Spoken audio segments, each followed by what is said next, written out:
ഹേ everyone, നമ്മളിൽ പലരും ഞാൻ എൻ്റെ കാര്യം പറയാം. കഴിഞ്ഞ LP, UP ലിസ്റ്റിൽ വരുമെന്ന് പ്രതീക്ഷിച്ച് ശ്രമിച്ച ആളാണ് ഞാൻ. പക്ഷേ അത് വിചാരിച്ച പോലെ വന്നില്ല. പിന്നെ അങ്ങോട്ട് പുസ്തകം തുറക്കാൻ പറ്റാത്ത വിധം സങ്കടമായിപ്പോയി. സ്വയം പഴിച്ചും ദൈവത്തെ ചീത്ത പറഞ്ഞും കുറേ ഇരുന്നു. പക്ഷെ പിന്നെയും ദൈവം കുറേ അവസരങ്ങൾ മുന്നോട്ട് വച്ചിട്ടുണ്ട്. അത് കണ്ടില്ലെന്ന് വയ്ക്കേണ്ട കാര്യമില്ലല്ലോ. ഈ കേട്ടിട്ട് കൺഫ്യൂഷൻ, HSA ഇതിൻ്റെയൊക്കെ കുറേ നാൾ പോയി. ഈ ജനറൽ PSC എന്നുള്ള ടച്ച് തന്നെ പോയി. പക്ഷെ ഇപ്പോൾ ഒരാഗ്രഹം ഒന്നുകൂടി ഒന്ന് റീസ്റ്റാർട്ട് ചെയ്യാമെന്ന്. ഇപ്പോൾ നമുക്കറിയാം പരീക്ഷകളുടെ കൊയ്ത്ത് കാലമാണ്. VFA, company board, LGS, university assistant അങ്ങനെ പോവുകയാണ്.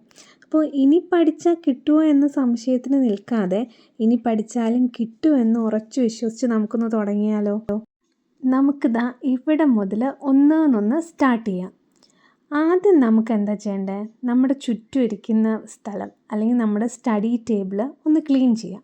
നമ്മുടെ ചുറ്റും ക്ലീൻ ആയാൽ തന്നെ മനസ്സിനൊരു സന്തോഷമുണ്ടല്ലോ. ആവശ്യമുള്ള ബുക്സ് എല്ലാം എടുത്തു വച്ചിട്ട് ഇല്ലാത്തതെല്ലാം മാറ്റി ഒതുക്കണം. പിന്നെ എന്ത് തുടങ്ങണം, എങ്ങനെ തുടങ്ങണം എന്ന് ഞാൻ കൃത്യമായി എഴുതി വച്ചിരുന്നു. കണ്ടില്ലേ?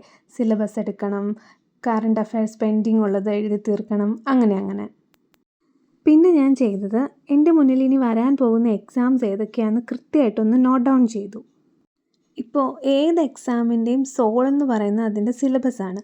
അപ്പോൾ ആദ്യം നമ്മൾ ഏത് പരീക്ഷയ്ക്കാണോ പ്രിപ്പയർ ചെയ്യുന്നത് ആ എക്സാമിൻ്റെ സിലബസ് ഡൗൺലോഡ് ചെയ്യാൻ തീരുമാനിച്ചു.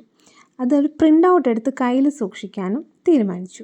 അതുപോലെ തന്നെ കഴിഞ്ഞ വർഷത്തെ 2025 കറണ്ട് അഫയേഴ്സ് മുഴുവൻ എഴുതി തീർക്കുക എന്ന് പറയുന്നതും പ്രിൻ്റ് ഔട്ട് എടുക്കുക എന്ന് പറയുന്നതും എന്നെ സംബന്ധിച്ച് പോസിബിൾ അല്ല. അതുകൊണ്ട് ഇമ്പോർട്ടൻ്റ് ആയത് മാത്രം പ്രിൻ്റ് ഔട്ട് എടുക്കാമെന്ന് വെച്ചു.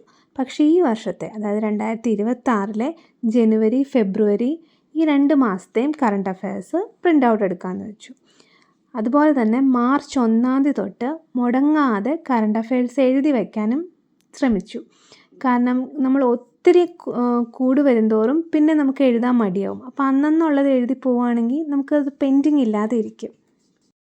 ഇത്രയാണ് ഇമ്മീഡിയറ്റ് ആയിട്ട് ചെയ്തു തീർക്കേണ്ടത്.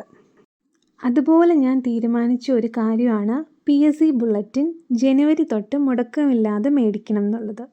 അപ്പോൾ ഇത്രയുമാണ് ബേസിക്കായിട്ട് ഞാൻ ചെയ്തു വെച്ച കാര്യങ്ങൾ. സിലബസ് ഡൗൺലോഡ് ചെയ്തു, പ്രിൻ്റ് ഔട്ട് എടുക്കണം, അതുപോലെ കറണ്ട് അഫയേഴ്സ് പെൻഡിങ് ഉള്ളതിൻ്റെ കാര്യങ്ങൾ തീരുമാനിക്കണം, പിന്നെ PSC ബുള്ളറ്റിൻ. ഇത്രയായി കഴിഞ്ഞിട്ട് ഇനി എവിടെ നിന്ന് തുടങ്ങണം, ഏത് ടോപ്പിക്ക് പഠിക്കണം എന്നാലോചിച്ച് നിൽക്കുന്നവരോട് ഞാനൊരു മാന്ത്രിക കോഡ് പറയാം. SCERT.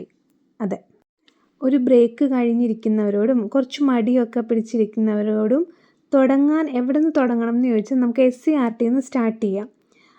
അതായത് 5 തൊട്ട് 10 വരെയുള്ള സോഷ്യൽ സയൻസ് ഈ 2 ടെക്സ്റ്റുകളും നമുക്കൊന്ന് വായിക്കാം ആദ്യം.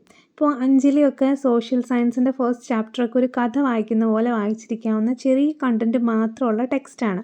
അപ്പം നമുക്ക് അങ്ങനെ പതുക്കെ നമ്മുടെ ആ ഒരു തുടങ്ങാനുള്ള മടി അത് മാറിക്കിട്ടാൻ ഇത് ഹെൽപ്പ് ചെയ്യും. ഇത്രയായി കഴിഞ്ഞാൽ പിന്നെ നമുക്ക് പതുക്കെ സിലബസിലെ ഓരോ ഇമ്പോർട്ടൻറ്റ് ടോപ്പിക്കിലേക്ക് കടക്കാം. അപ്പം ഞാൻ എൻ്റെ ഈ ഒരു പഠനം എങ്ങനെ റീസ്റ്റാർട്ട് ചെയ്യാം എന്നുള്ളതിൽ ഏറ്റവും പ്രധാനപ്പെട്ടതായിട്ട് ചെയ്യേണ്ട കുറച്ച് കാര്യങ്ങളാണ് ഇപ്പോൾ പറഞ്ഞത്. ഇനി പതുക്കെ ഓരോന്ന് എന്ത് വേണമെന്ന് ഡിസൈഡ് ചെയ്യാനായിട്ട് ഇത്രയായി കഴിഞ്ഞാൽ നമുക്കൊരു ഓവറോൾ ഐഡിയ കിട്ടും. അപ്പോൾ നമുക്ക് ഒരുമിച്ചൊന്ന് ട്രൈ ചെയ്ത് നോക്കിയാലോ? So thanks for watching. By.